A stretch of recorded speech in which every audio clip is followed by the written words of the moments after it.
We are live. مشاهدي ومستمعي برنامج المنصة الحلقة الثانية عشر من على سودان حر ديمقراطي. أهلا بكم في هذه الحلقة الجديدة من البرنامج. نأسف للتأخير لأنه اليوم كان عندنا شوية technical difficulties، لكن رجعنا لكم. الموضوع مهم خالص اليوم، هو دور المنظمات غير الحكومية في العمل مع السودانيين داخل وخارج السودان، والليلة ماخذين منظمة ويجن بيس نموذجا.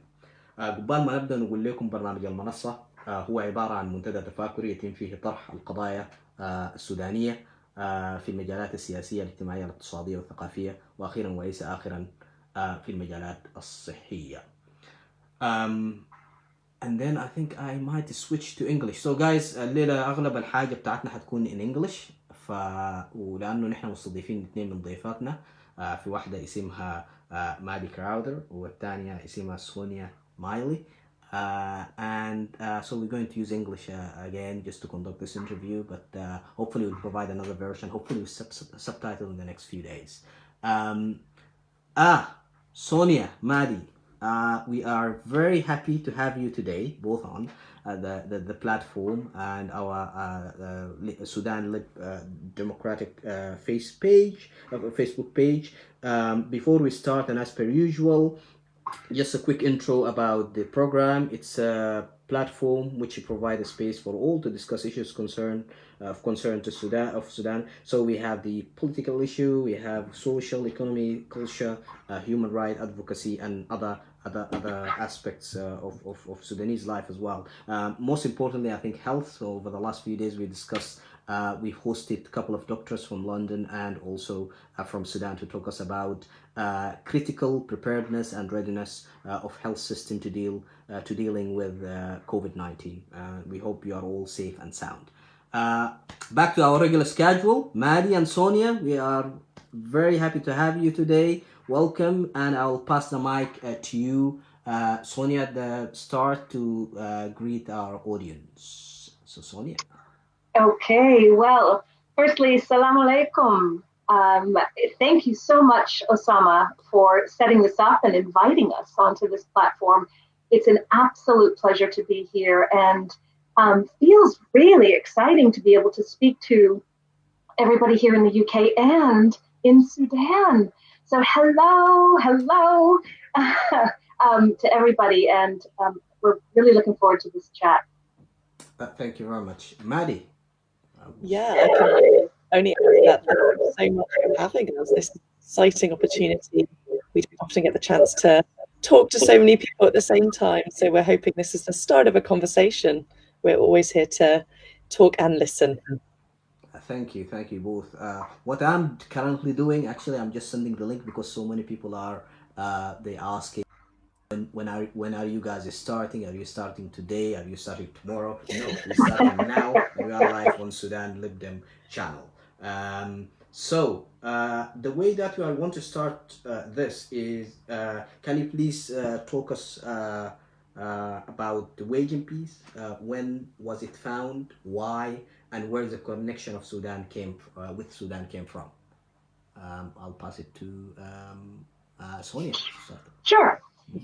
So we were founded by a woman named Rebecca Tinsley, and we know her as Becky, in 2004. And Becky went to traveled to Darfur at the height of the genocide and the conflicts going on, and recognized that there wasn't a whole lot of media coverage when she came back to the UK, although there was a lot more media presence in the United States. And she was furious that there were so many human rights abuses happening and speaking to people and witnessing so much that she wanted to do something about it. And her advocacy genes kicked in, and she founded Waging Peace. So Waging Peace has evolved over the years. We've been going for 16 years. And from the very, very beginning, we have always been pretty much focused solely on Sudan. Pretty much. For a short period of time in the early days, there was also a focus on South Sudan and Central African Republic. However, you know, the team has always been very modest, a very few people. So Maddy and myself make up the Waging Peace team at this point. Sometimes there have been 3, 4, and now we are 2. So we are a small but mighty team, and that focus continues solely on Sudan. And we like to think of ourselves as a very holistic organization. So anything and everything Sudan related, we will try to incorporate and support asylum seekers. We do advocacy.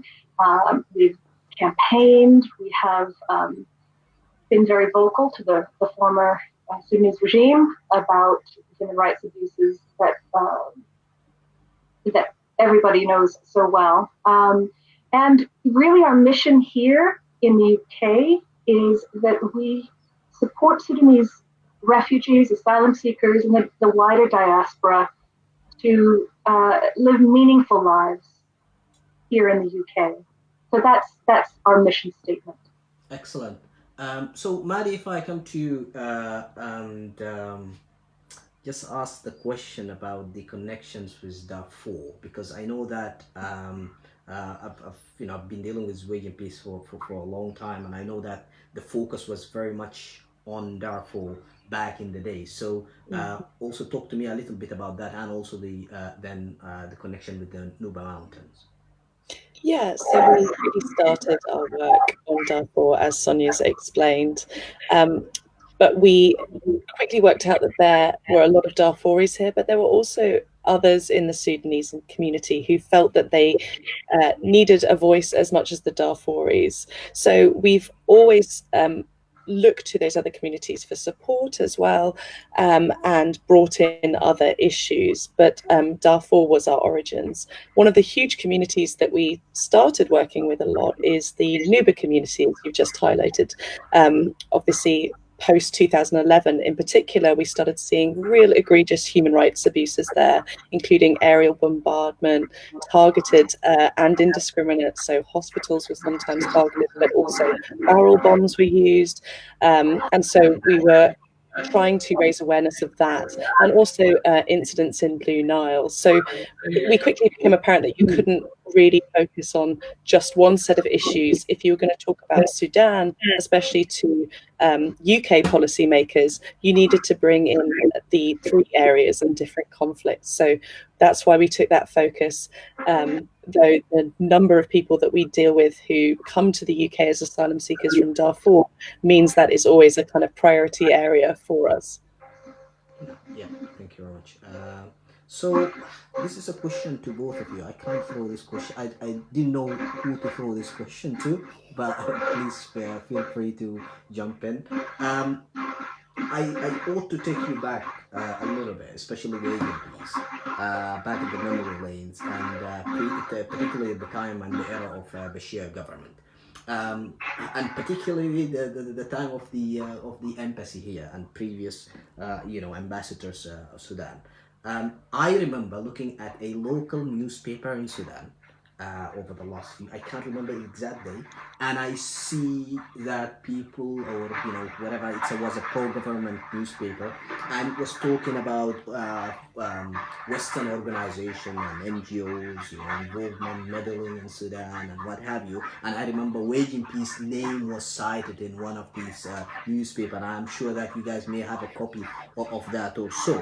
So after, I just wanted to, maybe it was under previous, let's say, management of Waging Peace, Olivia and co.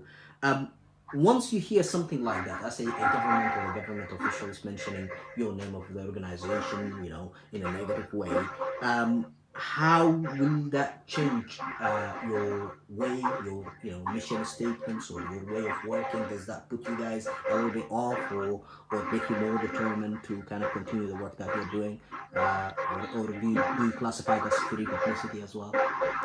Well, all of the above. I mean, not the putting us off, not at all. It emboldens us and makes us stronger. And I'm sure Maddy will have a few comments on that. But what springs to mind, Osama, is I don't know if you're referring to something long ago or in 2018. when we helped to coordinate with, the Sudanese community here in the UK, a large demonstration on June 30th, 2018. And this is before, just to kind of give a little bit of context so that people don't say, well, hang on, how come you guys needed to help coordinate? This was before the revolution. This is before the amazing organization and coordination and the courage and power of the community here in the UK, around the world, and especially in Sudan, gathered and protested. So in the UK, in the diaspora, there were always protests. And yet what we did as Waging Peace was try to help to bridge the different communities to come together to have more strength in numbers. And so that's the context around this June 30th, 2018 protest that we helped to support. And so we did a lot of, talking to yourself, Osama, and others in the community to really try and come together under the umbrella of poor governance in Sudan, to demonstrate under that umbrella, and yet encourage people to still have their own initiatives and their own issues that they wanted to kind of directly pinpoint. They could still march and protest under that banner as well. And so after let me just, before I say what happened afterwards, but we organized also a banner making party. So it was an informal after work type thing where we invited some Sudanese and some of our own contacts and friends to come and make signs, because that's typical here in the UK, where you actually put your own hand to creatively making out of cardboard different signs. And we thought we did a great job, and we brought these to the demonstration on June 30th, 2018. And specifically, I don't need to tell you all June 30th, because that is when Bashir assumed power, stole power, came to power. Anyway, and so we were collectively protesting there. So it was a very successful event. And afterwards, it came to our attention that there was an article in a paper in Sudan that was talking about waging peace, similar to what you were saying, Osama, meddling and interfering. And they couldn't, they must be getting so much money, and yet they couldn't even afford proper signage. And we thought that was a little bit, we were interested in that. We kind of thought it was a little bit funny, because we actually worked really hard on creating these signs and did it collectively. So it really did tickle us, I suppose, in that it made us feel a bit humorous that was the point, the only point that they could really come to as criticism of waging peace and of what we were able to help support and mobilize. So to answer your question, that's a bit of a story. Maybe it's of interest to have some of that background, but that is something that will push us forward, because we know if we are, our founder, Becky Tinsley, has said that if we can be the grain of sand in the eye of the former regime, that grain of sand that gets in your eye and you need to rub it because it's bothering you and irritating, then we've done our job. Yeah, well, thanks, Sonia. Maddy, do you have anything to add to on this? I was also going to mention it's just one of our aims as an organisation is to make sure that the needs and wishes of the Sudanese individuals we know in the UK and in Sudan are represented at the very highest levels of our society. So we do focus a lot in the UK as well, making sure that we're the grain of sand in the eye of, the Prime Minister or individual members of Parliament. So, and also the special representative of the UK on Sudan. So we are always trying to, in a nice way, annoy officials. So we take that as a mark of pride. Okay, excellent. The next question is is close to heart. I think to many of us here in the UK, and I'm sure to people in Sudan, uh, and that is the Darfur and the Nuba Mountain children drawings, and the written testimonies. Some of us were lucky to, of course, have seen them from close and to have watched the videos and also the translation of some of these testimonies. Some for the first time, I'm sure will be able to see them through this your website or through also our program here, because as I said, I've downloaded some of these pictures and I'll be able to share them with our audio with our audience live. So I'd just like to tell us the story behind the collection of these items, and what do they mean to Wiki, please? Yeah, they were origins all the way back in 2007. And so a bit similar to how Sonia described with our founder, Becky Tinsley, what happened is that a researcher associated with Waging Peace went to the camps in Chad in 2007. And she really wanted to know about the experiences of people and what they'd seen and witnessed. And she was speaking to a collection of adults. And from the back of the room, a woman turned to the stage and said, if you really want to know what happened, you need to talk to the children. And so she did. She gathered a group of children and she asked them about their life in their village. And they said, a lot of them said, we can't actually speak these experiences. Could we draw them? And so she managed to arrange for them to do that. She gave them papers and pencils, and she can describe it far better than I can. And we recently interviewed her for a podcast, which we'll share the link to.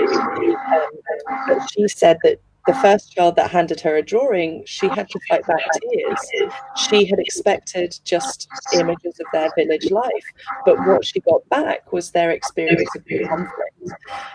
And these drawings didn't just stop at one. We got 500 of those children's drawings in that time. And they all showed a similar thing. Some showed life in the camp now, some showed village life before they'd been forced to. But a lot of them showed experiences that children should never have to see. Their village being bombed, fired at by helicopter, the Janjaweed coming and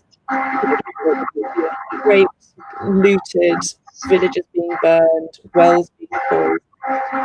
So these things don't happen with conflict. So they immediately were obvious to us as incredibly powerful examples of what was happening. And so we used them to try and get our politicians here more interested in the conflict and in finding solutions. And we even took them to the international court. We were able to use them as contextual evidence of the crimes happening in Darfur, mostly because they showed elements of the conflict, like the government and military fatigue, high-level artillery being used, and they also showed the attackers and the attacked in different skin tones. So children recognised that there was an ethnic element to the conflict. It hasn't stopped there. As you said, they are currently archived at an organisation in Ukraine called the Vina Library. Archived in the as historical documents. And we're not doing that to keep them safe for us. We're because they're a hugely powerful example of what happened and proof of what happened. And we want them to be used by individuals for remembrance, for memorializing the lives that were lost, but we also want them to be used for people convictions, whether that's at the ICC or in individual cases in Sudan. So we see them as a legacy that we have to protect for the Sudanese people, and we're delighted that they'll be shown to more people today. And can I add something to that? And really, it's just quoting something that the researcher Anna Schmidt said, and really it's so important. They are so important to us because it's about giving voice to those children who witnessed and experienced the horrific life experiences that they did, and to some extent still do in various parts of Sudan.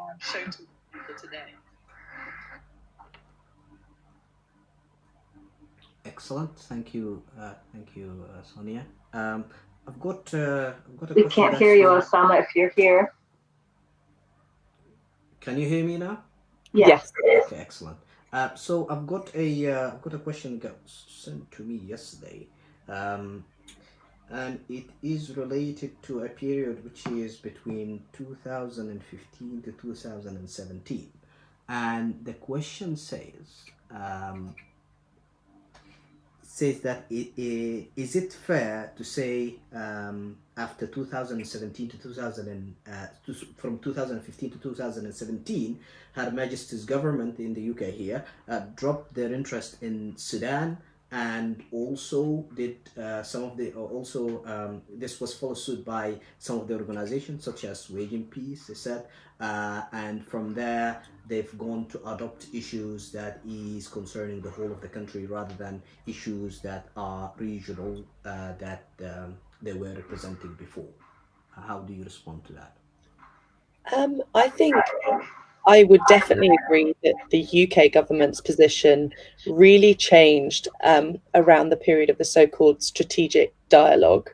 So we noticed this. We're part of various ways to get in touch with government officials and the Foreign Office. And around 2015, 2016, we saw a real change in the UK approach.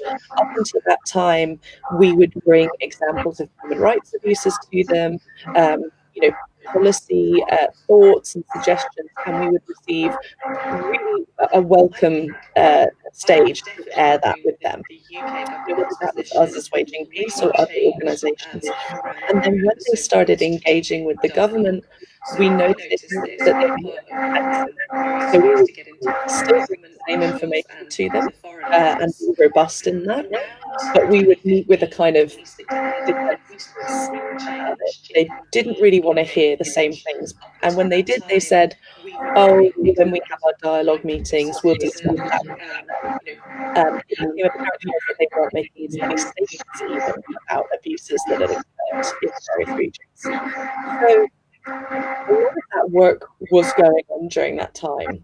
We were kind of hanging our heads against a wall, really, to try and make sure that the UK what we were hearing from the Sudanese community here and on the ground, the situation wasn't improved, nothing warranted them having this closer relationship with the government. So I would challenge a little bit the idea that our engagement dropped, because I know how fiercely we had to argue to the UK government that they shouldn't let their engagement change in that way. And it was an uphill battle. We were listened to in the way that we were. And in fact, something that happened as of the sit-in time, so from April onwards, is that we saw another change in the UK government. Suddenly they wanted to engage again. They wanted to talk to the people that we thought they should talk to, as well as the community.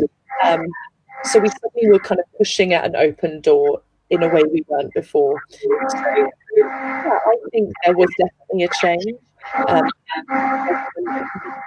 The environment was a bit against us. There's lessons to learn there, but I know for a fact that we really hard to make sure that Sudan was still on the agenda. I think there were definitely organisations that pulled back, but I know that we did the most of the entire time. And it's only by my experience, but I'm, I hear that might be what was being made. It was also, I think, there wasn't a lot of transparency, and we really came up against that a lot, didn't we, Maddy? Where, we would we would be told at different meetings or different discussions that we were involved with, there is a clear strategy that the UK government has with the Sudanese government. And he kept saying, well, if you can kind of make that more transparent and include the wider diaspora, civil society groups, individuals, then perhaps there could be a little bit more understanding. But there were such closed doors to getting information flow. So I would just want to add that. And also during that time, 2015, 2016, 2017, while we as an organization were having, when you knock on the door and you knock on the door and you get sort of rough knuckles because you keep knocking and they're red and sore, we turned our attention to offer training, our lobbying and parliament training, and also media training to the Sudanese community, which I think you said before we started, or some of you have some pictures of, where the power really lies in the individual Sudanese person who is living here in this country, in their constituency, and asylum seekers included, who have the power to speak to government officials and also MPs, members of parliament. You have the power to do so. So one of our, many people here have benefited from that training and gone into the part of our democracy here. And yet it's a learning, there's a steep learning curve, because it was reflected to us many times that you just would never get that close to any government buildings or officials in Sudan. So we had to really kind of offer training on the fact that actually here you can, and using your voice is more powerful, because sometimes organizations who are known for being a critical friend to the government get a little bit, they get tired of hearing from us. But actually hearing from you as the individual is far more powerful sometimes. So yes. So one thing that I have to mention, guys, is that the some of the comments we are getting are very complimentary, and a lot can't of hear you that, again. Yeah, hi. Yeah, what I was saying, that some of the comments that we have there, people are complimentary, saying hello to you, some of the people that you know, some people that you don't, so I'll get to that later on. But I think there is a message saying that the audio from, or the voice from, the sound from Maddy's end is not very clear. So what I will advise, guys, is that if we whilst Maddy is talking, if Sonia, if you can make your if you can put your mic on mute on the screen, just as a suggestion. Yeah. Sure. Maddy, you don't need to do anything from your end. You'll be lucky to hear that. So just move on to our next topic here. Is your visit, and I'll start with you, Sonia, your visit to Yida refugee camps. You guys, of course, previous management of the Wage Peace have been were able to visit Darfur, the Yida refugee camps experience was quite a bit. I've read about it in your different blogs. I think Maddy, you wrote something, and I think Sonia, you wrote something as well. So I'd like to hear something about that. Even some of the people that are hearing us today, and they are here with us today. Actually, they might be, they have some families, and they might have connections as well. So if you could talk us about that region. Wow, we would need a program on its own to speak to the enormity of the experience and the privilege of meeting so many incredible people in Yida and also in Juba. I'm actually wearing my earrings from South Sudan. We visited a project actually there for women's empowerment called Roots, the Roots Project, and their programs support women who are victims of domestic violence and abuse. And so they do training programs, and the women actually make jewelry and benefit from the sales of those. So there were just so many elements. But in YIDA itself, that was... We're just showing a photo of you actually and Maddy. There was okay. The people, yeah, from that. Okay, well that's good to know. I don't know which photo that is, but it was such an emotional experience. I don't know. I mean, I can't really adequately put into words the profundity of the experience. And Maddy and I have talked a lot about this since, and even there. But some of the main takeaways is the life was incredibly difficult, beyond anything that I have ever known or seen before. And yet, the people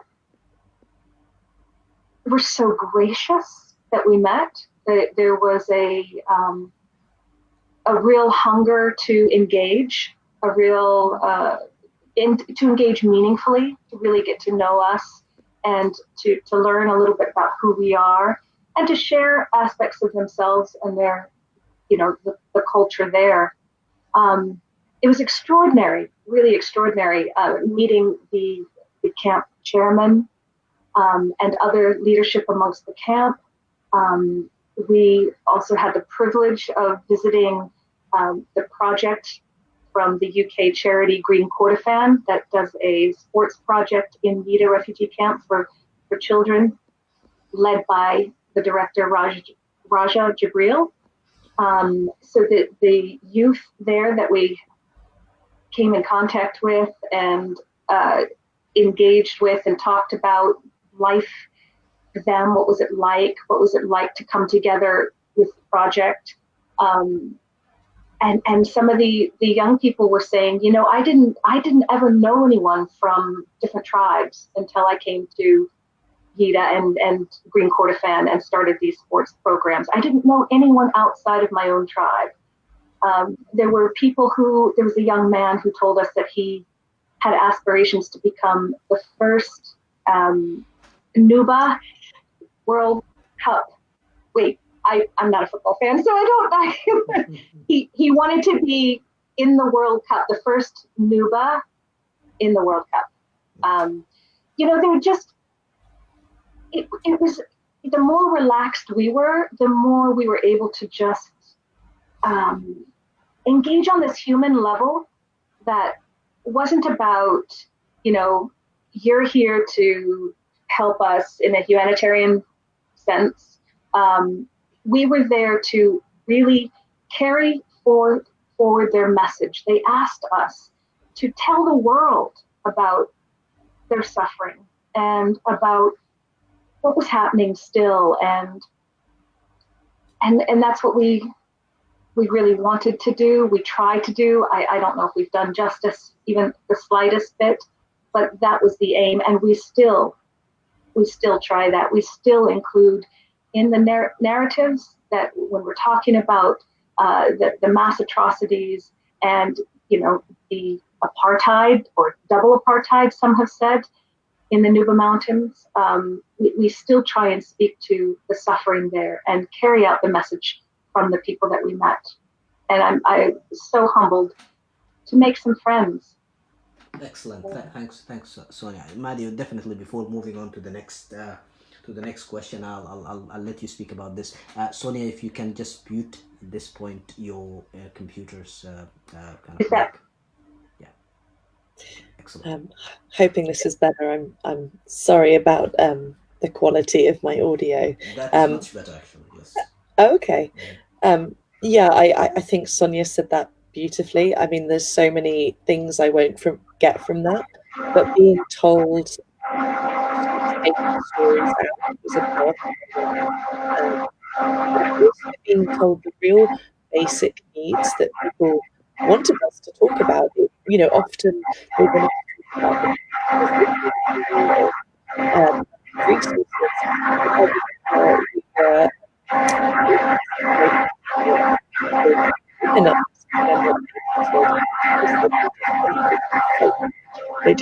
soap, to be able to wash their clothes, to be able to bathe their children. That's stuck with me as well, that, you know, sometimes keeping it down to those basic needs is I think I saw it was really great to meet all the children. So we were mostly young people, full of life, playing football matches, we had to sit down somewhere and have some water. But everyone was just playing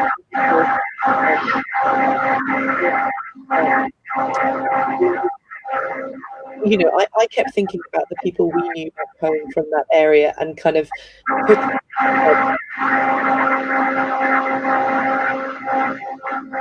powerful to know more about where they'd come from, felt like something really important for us. And so memories of that are things that we try and take forward when we talk to people. Like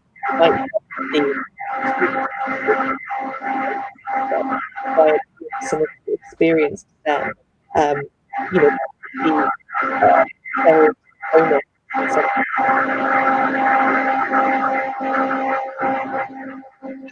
so yeah, I mean, it was just such a powerful trip, and obviously things we were there.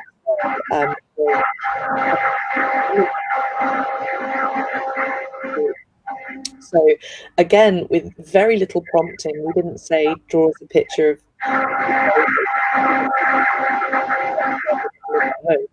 we just gave paper and pencils out, and again going back with what were the students at school children, some kind of experiences like for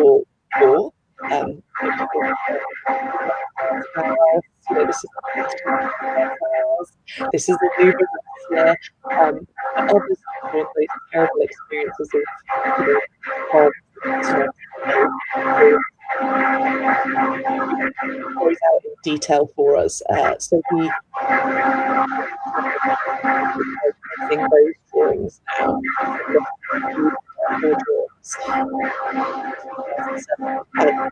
Real sadness to me is that from 2007 to 2018, we're seeing the same types of drawings being drawn by different children. So that felt like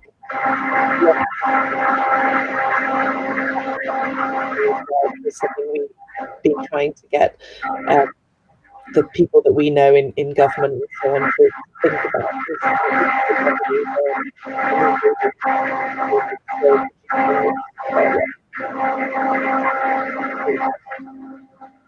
Thank you. So moving on to a question to Sonia here is HMD. You know, it's quite an important kind of a calendar date or an event for Sudanese in the UK, for many people in the UK, British or non-British. And for the world, I will say it's quite an important event that we got to learn about and to participate in over the years. So for our audience that are not sure about or they don't know anything about HMD, could you talk us a little bit about that, Sonia? Sure. Yeah. So HMD stands for Holocaust Memorial Day, and it is a specific day every year that honors and memorializes those who've lost their lives, in the Holocaust, and also honors the survivors of the Holocaust. And in many countries, you know, around the world, the Holocaust is taught in the national curriculum. And, you know, I myself learned about the Holocaust being in history books. And it's something that is very much a fabric of our culture here. And I have come to understand that that is not the case at all in Sudan. And yet, Darfuris and I would say Nuba and many others who have been persecuted by the Sudanese regime, the former regime, are also survivors. And there's something in the message that has not kind of, maybe because there's a lot more, what's happened in Sudan, what's happened in Darfur is so recent that many people don't, in my experience, what I've heard, don't consider themselves survivors. Some have told us they feel more that they've been a witness, but not necessarily a survivor. But Holocaust Memorial Day is not just about commemorating Holocaust survivors. There's an organization called the Holocaust Memorial Day Trust, and they spend their year developing a program for the special day that is Holocaust Memorial Day. And they also include survivors from the Cambodian genocide, the genocide against the Tutsis in Rwanda, Nazi persecution in Srebrenica, and also Darfur. So they are really trying to bring survivor communities post World War II together and have a space for there to be a true reflection on the horrors that have happened, and yet also offer hope. So this has really been something that, we work very closely with HMDT, Holocaust Memorial Day Trust, which is the organization. And for a number of years now, as you know, Osama, we at Waging Peace have been inviting, through our connection with the organization, inviting more and more Sudanese survivors or witnesses to be part of the ceremony. And it's necessary. And I mean, I don't need to tell you, I'd love to know, or if you wanted to speak about your own experience, Osama, and how it has touched you, even attending the ceremony itself. I think you could say it a lot better than I can. But basically, that is what Holocaust Memorial Day. Yeah, I mean, I'll go out of the kind of the regular I can't hear you. Yeah, I've just said that I'll go out of the my normal ways of sitting in the background, asking questions and engaging, but to perhaps giving a little bit of experience on this. Our areas in Sudan, especially the Darfur, Nuba Mountains, and the southern part of Blue Nile State, been through persecution. To say the least, and I think the people there have been subjecting to all sorts of atrocities. That's mounted from war crimes to crime against humanity up to genocides. And before then, of course, the south of Sudan, which is an independent country because of what happened. And for me, I think it's the fight was real. The fight is still real. It was even just to draw attention to start up with and to be recognized. The second part of that. The third part is also to try to find justice, and that's through passing the words. Talking to people who've been through this before, such as survivors of other genocides, Cambodia, Rwanda, Bosnia, as well as the Holocaust itself. And it's an experience actually for us every year to talk to some of these survivors, to try to gather some experience from their end, how life moves on, because that's the difficult part, because I think torn apart from home was one of the themes over the last few years. And for me, life goes on. We forget, but we never we don't forget, and you forgive sometimes, but you don't forget, and you don't forgive. So there's a lot of things that goes into your mind because of what happened before. So HMD have provided that platform to see that candle lit, representing Darfur, and I think for me other areas that is also going through the atrocities means a whole different world. And a part of the change that happened in Sudan, what is our kind of things that we requested for, is a national day to recognize the people and the suffering and the people, the victims. A national day to recognize the genocide. You know, like if you go to other countries such as Rwanda and Bosnia, this is kind of a calendar date. So we are at the beginning of this, and for me, I think just to end on this area is to have that platform. I think from HMD and through you guys as well. Of course, you've invited us to this the first few events up to date. I think it's great, and yeah, I hope that we continue to partake on these events.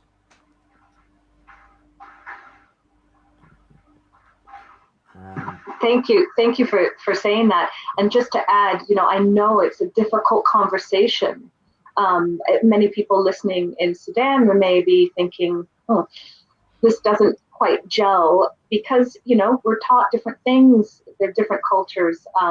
So hearing you say how important it is to you, I think is really, really valuable. And taking, any stripping out religion, it is a place to honor and honor survivors, and really light that candle of hope that we can all come together, as you said. So yeah. Yeah, excellent. Maddy, by the way, still, I think we've just received something to say that they can't hear you very well. If you could try to log in and out again, that will be great. Just from the room itself. If you just leave the room Okay. via your computer and then join us again, that would be great. So Sonia will continue with you, of course, because we are live. Okay. My next question is about the demos. Start December onward. So okay, Maddy is back. Hi, Maddy. Hi. Okay, cool. So could you tell us about your experience with regards to HMD before we move on? Briefly. Yeah, I mean, I think a lot of it is said. I'm hoping my audio holds up for it. I remember going to Holocaust Memorial Day back for maybe the first time for me, but not for the organisation, just for me as a staff member. And I remember sitting at that time with just one gentleman who had come with us. And all of the leaders of the UK political parties were there that day. It was a very big day for the Holocaust in particular. And I remember sitting and listening to the bit where they talked about Darfur, and they said Darfur was the only one that was still going on, was what came up for me. So I was sitting there with a gentleman whose family was still at risk in Sudan. And so that's always been something that we want to make sure is reflected by the Holocaust Memorial Day Trust in their programming, is that Darfur is not over. It is an ongoing situation. And that if you do not reflect that, people will not be able to engage with it. And so it's been so great to be able to work with the Holocaust Memorial Day Trust to make sure that that voice is really strongly heard, that this is not an old conflict, this is not something that happened 70 years ago, this is something still happening and still affecting lives and creating survivors to this day. So that is something we're always keen to get across when we work with them. Yeah, no, thank you very much, Maddy, for your part. Sonia, I've got a question for you here, and the question is about the 2018 December, the revolution, and of course, you guys were witnessing some of the demonstrations and so on.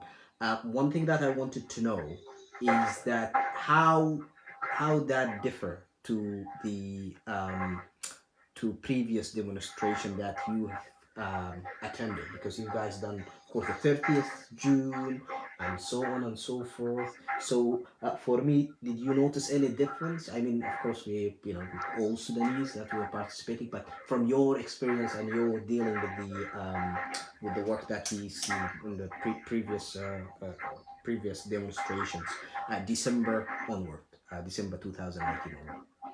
A great question. Yeah, I can sum it up in one word, and that is unity. Unity.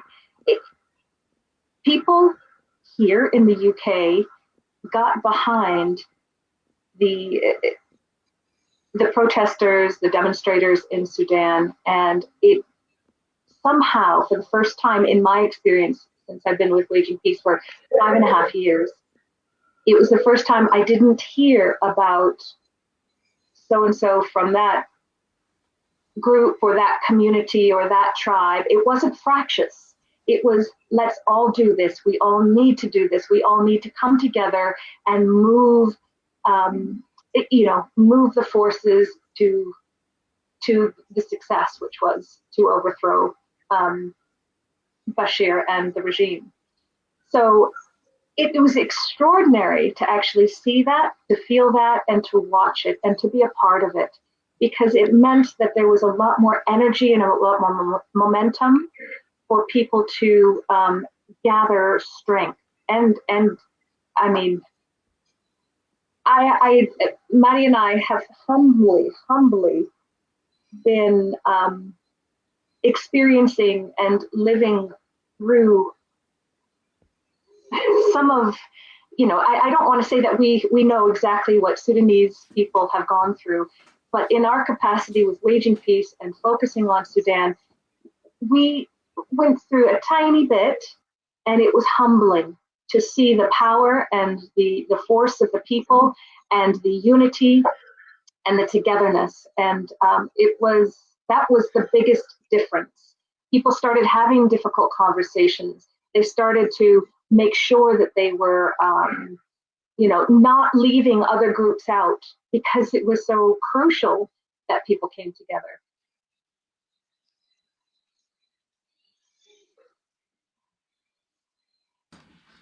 Maddy, if you can hear me, Yeah. do you have something to add on this? Yeah, I mean, as Sonja said, our experience can't compare to, I'm sure, what many in the community were telling us they felt. I do remember that moment when it became apparent that this was going to be different. And it was very early on. I'm sure that's something we've had reflected by a lot of people. Very early, we knew this is completely different.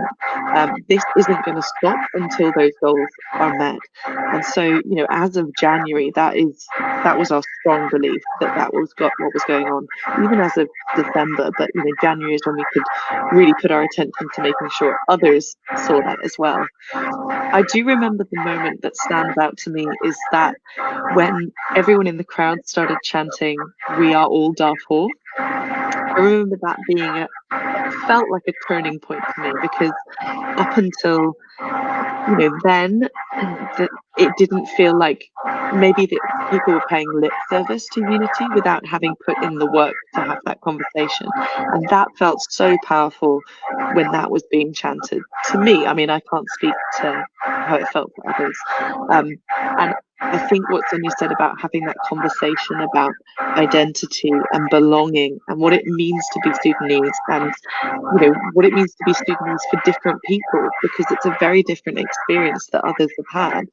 Those conversations we saw happening more throughout that 4-month period than we'd seen in our 5-6 years at the organisation before that. And it's the conversations that really mattered, the hard, difficult, uncomfortable conversations where people were having those in a respectful manner, where they weren't, I don't believe you because you come from this group, or whatever was going on. It was an attitude of civic dialogue that just inspired us so much. Some of that has been kept, but we we also see the ways in which those conversations still need to be had. And so we're hoping that will be something that the new government is able to do, or, or just civil society in the UK, in Sudan, globally, is still prioritising, because there's still so much to discuss and so much to decide for the future.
Am I right in interpreting that to be, why are they leaving Darfur, or why have they left Darfur?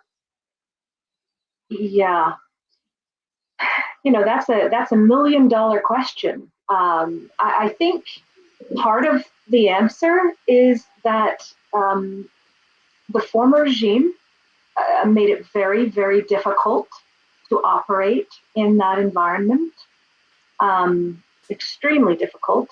And, and you all know the tactics that would make it difficult for anybody to operate in that kind of environment. So I think that is definitely one of the reasons. There is a certain amount of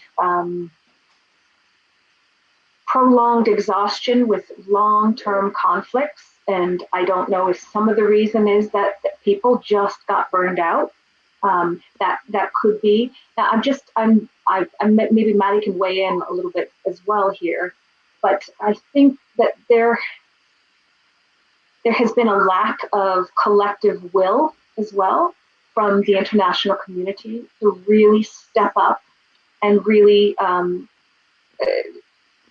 go to bat. That's maybe a saying that doesn't translate, but stepping up to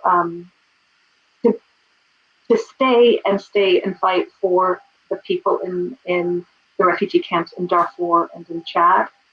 And the sad and hard truth is, I think some people the media attention went elsewhere. Okay. Yeah. And yeah. Yeah, so Maddy may have some more to say on that. Yeah, so just to say, because I think I've muted my mic to the audience. So I was saying that, again, I was asking actually one of your questions. So Muhammad Wadballa, I was asking your question to Sonia. And I was also saying that, of course, this is a forum where the audience get to ask their questions, and they are actually regarded as co-hosts. So thank you very much for sending your questions, and please keep sending them. Of course, we will try to keep this within an hour mark. We are very close to the hour mark, but we might be extending here because of the many questions that we are having. Birer Ismail. Birer is one of our friends, and he is, of course, from the Sudanese round, from Sudanese to the round table of Sudanese in the UK. Birer asking a question: do you both agree that once again the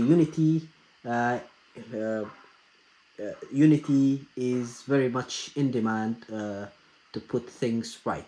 Maddy, I think I'll send that to you, and I'll reconnect with both of you guys as well.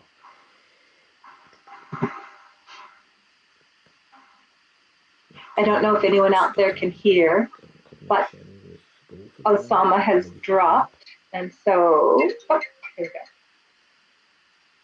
Hello? All right, we are back. So we're back, okay. Yes, I had a question about unity, guys. I don't know if you heard that. But No. Maddy, okay, so I'll repeat the question again. So there was a question from Brer from the roundtable of Sudanese in the UK, and the question is about: Do you both agree that once again the unity is very much in demand to put things right?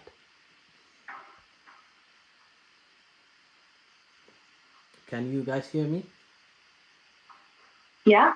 Okay, so that's a question to you. Maybe not Maddy, but I'll try to connect Maddy. Sonia, can you answer the question in the meanwhile whilst I connect Maddy? Sure. Hi, Barrere. So I think unity is definitely very important, and I don't know if I've been cut off. Sorry, there's some technical issues. Hello? Yeah, Hello. continue. Hi. Can you still hear me? Yeah, we can hear you. Go Okay. on. So while I do think unity is really, really essential, I think there's also something, it's too easy to kind of say with a broad stroke, yeah, let's all get together and be one happy family, because that's not realistic. So while unity is kind of a framework, what we hear amongst the diaspora here in many, many, many different cities and groups, and whether it's women's groups or other community groups or whatever, is that individual truth is also important. So the autonomy and having your own voice is almost as important as unity, and being able to have a little bit of dissenting voice in there in a safe way. So being able to sometimes maybe extract yourself from the Sudanese community if that's something that you don't necessarily want to kind of be a part of it all, and you want to live in a different way. I think that it's important to be who you are. And I'm reflecting this only because people have told us this in our kind of unique positions where we might hear various different perspectives that maybe are harder to put to the groups that people are a part of. So yes is my answer, and also having your own autonomy. Yeah. A second question, or no, this is another question actually. There's two questions here from Arabi Muhammad. Arabi is also is one of our colleagues, and is a fighter for justice as well. He lives in London. Arabi is asking the question, I have a question about the role of Wage Peace. Can you play to accelerate the handover of Bashir to ICC? Guys, come on. We need you to do that. Over to you. I mean, Sonja just said it, autonomy. This is not something we could do alone. We are in touch with the International Criminal Court. As I said, our drawings went to them as evidence, and there's other forms of evidence that we are trying to make sure they have to build their case. The timing of it is something that is up to really the political individuals in Sudan. The evidence that we have been privileged enough to hold in the Sudanese community, that we know that is just their story, even if it is the story of another person that they know who was a witness.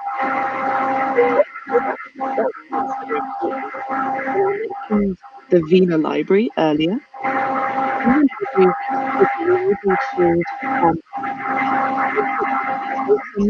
For books, for scholarly articles connected to but they do hold this stuff that we have for community. Now we have this dream a little bit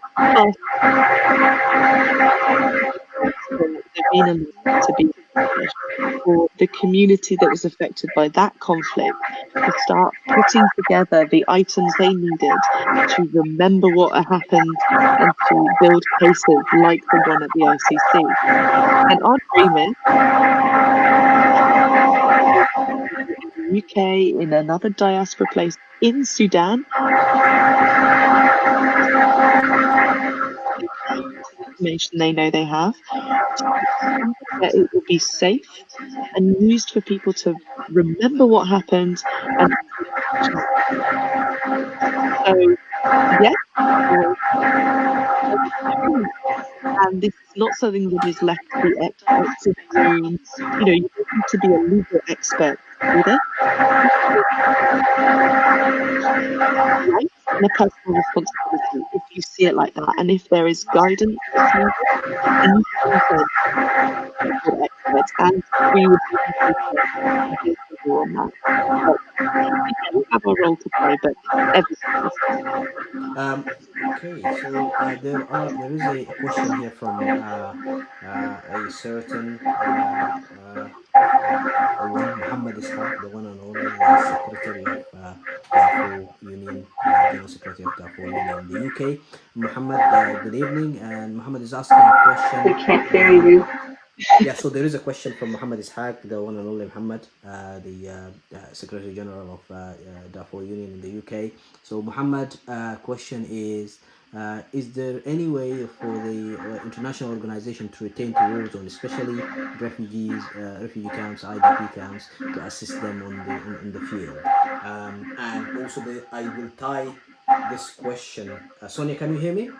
I couldn't hear the beginning part. But yeah, I can hear you. Me now. Okay. So, can in terms of international organization, can international organization go back to the field to talk to people and to work on in refugee camps and IDP camps? And also, I'll tie this question with another question is from someone saying that when are you guys going to visit Darfur?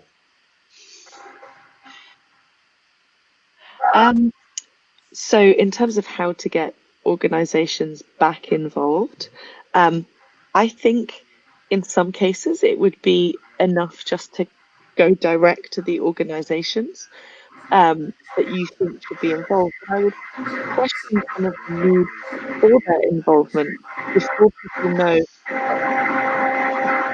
how. So in terms of sometimes, I think a lot of organisations are itching actually to get back into Sudan, and there's a fear from us that the big humanitarian agencies that they can save, and there's something there that's quite disempowering. And suddenly organisations are saying that they could do things that. Okay. Sonia, can you take over, please? Sorry. I think what Maddy is beautifully saying is that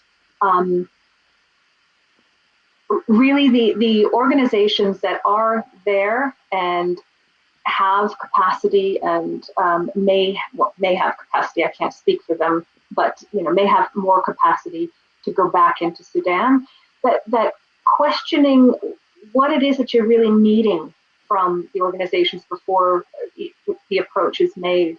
And so being really mindful, I think it's really important to us as Waging Peace that whatever actions are taken, that they are empowering, that they come from the individual having their own agency, their own voice, rather than it being from an organization that steps in. So, there's a lot more that one can gain from collaborative workings and collaborative measures. So using each person who has lived in Sudan has agency, has experience, has your own story, and you have your own power to move mountains. Each of us do for our own lives. And it's about tapping into that and then really working with an organization and helping to direct them to what is needed for the the best outcome for the majority of people. I don't know if that answers the question, Mohammed. No, that does answer the question. In terms of time, thanks, Mohammed. We're really running out of time. So I'd like to take the opportunity to thank you both, and also to read just some of the greetings from our people and from our audience here. So we have Nasruddin Muhammad. I don't know where are you from, Nasruddin. He say hello. Amr also say hello. Naza Yusuf is saying hello to you guys. Ahmed Bao is saying the same thing. Badin Abdullah saying hello to you guys. As well as Abdul Raziq Muhammad, from the head of SLM the office here in the UK for Abdullah. Also Asad Kutur, Al Hadi Ibrahim, Sadruddin Nasr. Is so many people. Hanan, Umayma Deen, by the way. I was just going to say, where are the women? We say hello to everyone, but where are the women? There you are. There's Salwa as well. Okay. So Umayma, of course, Umayma Deen is the head of the kind of lawyers and lawyers in the UK here. Makki Adam Makki saying hello. There is also Abdullah Bakir from Cardiff is saying the same thing. There is Hanan. Siddiq Ahmad. There is so many people. Sudanese Pro. I think Sudanese Pro is the Raya Kaki also. Iman, you're requesting woman. There are plenty of them also watching. And so on. So yeah, really, it's been a great discussion. I really enjoyed talking to you, working with you guys as well has been a pleasure. You have thanks for people from Cardiff community, from Leicester, also from London, and from Bradford. So many people there sending their greetings and thanks. Yeah, please guys, keep doing the great job, keep doing the great work that you always do. And I'll give the last word maybe to both of you to say something before we end this. I'm conscious I have the worst sound, so I'm hoping Sonja can end it, but I found myself getting a bit emotional there. Just hearing so many friends, and yeah, it's lovely to feel your presence even though we can't see each other at this time. So yeah, that just really touched me. It's really nice to hear from everyone, and we're still here for sure and still working hard. So it's lovely to hear from you. Yeah, really, it really touched me, that. So that would be my final message of just thanks really for this opportunity, Osama, and everyone who watched, and with apologies for my sound. Yeah, shukran jazilan to you, Osama, to everyone watching, all of your questions, and it really is remarkable, Maddy, that so many of our friends are out there, and that and it just kind of shows you that we're in this together. And not to kind of segue into the whole COVID-19 and coronavirus, but also that's a big part of the solid foundation that we have built together over 16 years with many of you. We aim to continue, and yes, right now we are all going through hard times, but Waging Peace will continue. We are determined, and we will continue to adapt, to work with what we have in isolation and going forward. But we really do genuinely appreciate this opportunity. We hope you all stay safe, and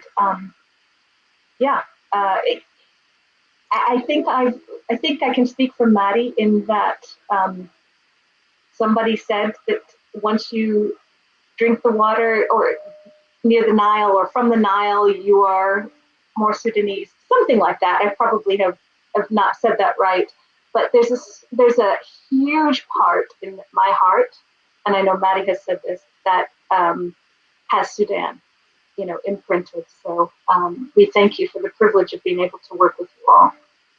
Great, thanks guys. So really great words from both of you to end this. Still people sending lots of questions, lots of So you guys, of course, I'll send links to you both, Maddy and Sonia, so you can go there and you can answer questions. So majority of them are English, so that also to have interactive. So of course, the discussion doesn't end there. You will see link to our page. Waiting Peace page on Facebook, and our site as well on the Sudan Democratic channel there.